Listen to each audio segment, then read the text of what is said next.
Good morning friends. આજે આપણે વાત કરીશું થાપાનું ફ્રેક્ચર એટલે કે હિપ જોઈન્ટ, જે ગોળાના ભાગમાં જે ફ્રેક્ચર થાય છે એમાં ઘણી વખત દર્દીને ઘણું કન્ફ્યુઝન થતું હોય છે કે અમુક પેશન્ટ્સમાં આપણે ગોળો બદલવાનું ઓપરેશન કરતા હોય છે અને અમુકમાં સળીઓ નાખવાનું. તો આજે ક્લેરિફિકેશન હું તમને આપું.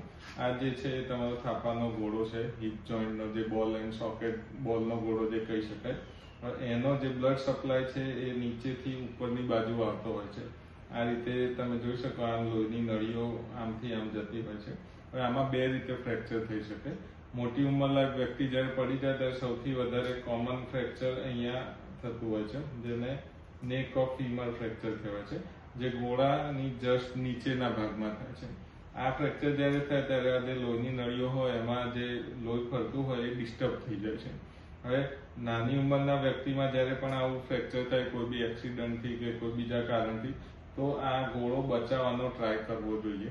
એટલે એવા કેસમાં આપણે પહેલા સ્ક્રૂ અથવા તો DHS કરીને એક ઇમ્પ્લાન્ટ આવે છે, એનાથી આને ફિક્સેશન કરીએ છીએ, જેથી એ ગોળો બચી શકે છે. મોટી ઉંમરના વ્યક્તિ, જેમાં 60-70 વર્ષના દાદા કે એવું હોય, તો એમના કેસમાં આ બચાવવાની સંભાવના ઘણી ઓછી હોય છે. કેમ કે એક વખત સ્ક્રૂને નાખ્યા પછી બી એ ગોળો ઘણી વખત પાછળથી બ્લડ સપ્લાય ઓછું થઈ જાય તો આટલો ભાગ ડેમેજ થઈ જાય અને બીજું ઓપરેશન હિપ રિપ્લેસમેન્ટનું કરવું પડે. એવા કેસમાં આપણે શરૂઆતથી જ 60 કે 70 વર્ષની ઉંમર હોય, થોડો આ જોઈન્ટમાં ઘસારો હોય અને ખરાબ રીતે ફ્રેક્ચર થયું હોય, તો એ ગોળો બચાવવાના ઓપરેશન કરતાં એક જ ઓપરેશનમાં દર્દી સીધો થઈને ચાલતો થઈ જાય, એના માટે આને અડધો ગોળો બદલવાનું ઓપરેશન એટલે કે બાયપોલર હેમી રિપ્લેસમેન્ટ અથવા તો આખો ગોળો બદલવાનું ઓપરેશન, જેને ટોટલ હિપ રિપ્લેસમેન્ટ કહીએ છીએ, એ આપણે એડવાઇસ કરતા હોઈએ છીએ. હવે એના સિવાયનું જે ફ્રેક્ચર છે આને ટ્રોકેન્ટર ફ્રેક્ચર કહેવાય. આપ જોઈ શકો છો કે આ જે ઉપસેલો ભાગ છે એ ગ્રેટર ટ્રોકેન્ટર છે અને આ લેસર ટ્રોકેન્ટર. નીચે ગોળાની ખાસી દૂર નીચેના ભાગમાં ફ્રેક્ચર થાય ત્યારે એનો બ્લડ સપ્લાય એટલો બધો ડિસ્ટર્બ થતો હોતો નથી.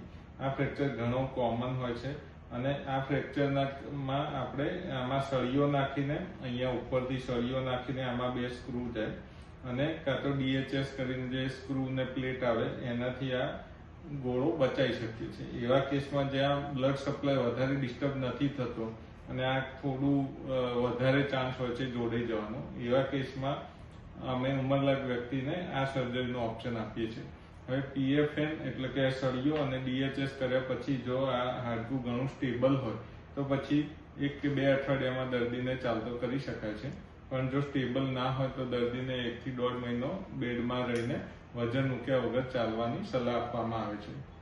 ઘણા કેસમાં હવે આધુનિક પદ્ધતિથી દર્દીને વધારે બેડમાં ના રહેવું પડે, એટલા માટે આવા ટ્રોકેન્ટર જે ફ્રેક્ચર હોય એવા કેસમાં પણ અમે હવે સીધું રિપ્લેસમેન્ટનું ઓપ્શન આપતા હોઈએ છીએ કે આવું ફ્રેક્ચરમાં બી દર્દીને વધારે ખાટલામાં ના રહેવું પડે તો પછી એ રિપ્લેસમેન્ટ કરીને બીજા કે ત્રીજા દિવસથી ચાલતા થઈ શકે. રિપ્લેસમેન્ટ થોડું લાંબુ ઓપરેશન હોય છે, એમાં સિમેન્ટ નાખીએ તો એનું અમુક રિસ્ક રહેતું હોય છે. જે લોકો બહુ હાઈ રિસ્ક હોય, ઘણા લાંબી સર્જરી સહન ના કરી શકે, બીજો કોઈ હાર્ટનો પ્રોબ્લેમ હોય, તો પછી એમાં સળિયાનું નાના ચીરાથી ઓપરેશન સંભવ છે. અથવા તો બીજા ત્રીજા દિવસથી ચાલુ હોય તો આપણે ગોળો બદલવાનું ઓપરેશન કરી શકીએ.